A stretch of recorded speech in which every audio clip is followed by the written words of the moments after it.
देवी पार्वती, भगवान शिवाची पत्नी, जेव्हा शिव आपली वैश्विक कर्तव्य पार पाडत होते तेव्हा त्यांना अनेकदा एकटे वाटायचे. एके दिवशी तिच्या आंघोळीसाठी गोपनीयतेची गरज होती आणि तिचे रक्षण करणारे कोणीही नसताना पार्वतीने हळदीच्या पेस्टपासून एक मुलगा तयार केला आणि त्याच्यामध्ये जीवन फुंकले. तिने त्याचे नाव गणेश ठेवले आणि त्याला तिच्या घराच्या प्रवेशद्वारावर पहारा ठेवण्यास सांगितले, कोणालाही आत येऊ न देता.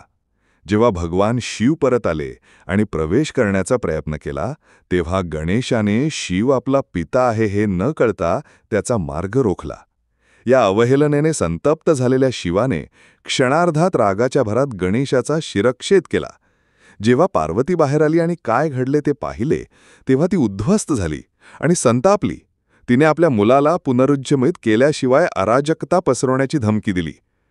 पार्वतीच्या दुःखाने प्रभावित होऊन शिवाने आपल्या सेवकांना त्यांच्या समोर आलेल्या पहिल्या प्राण्याचे डोके शोधण्याची आज्ञा केली.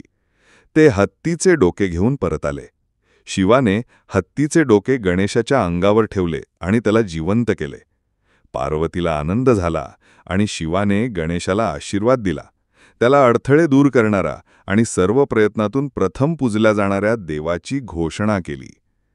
गणेश त्याच्या नवीन हत्तीच्या डोक्यासह त्याच्या शहाणपणासाठी, नम्रतेसाठी आणि खेळकर आत्म्यासाठी प्रसिद्ध झाला.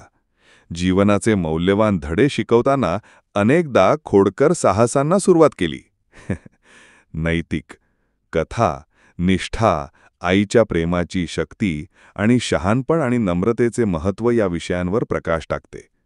हे गणेशाचे अद्वितीय स्वरूप आणि हिंदू धर्मात त्याची आदरणीय स्थिती देखील स्पष्ट करते.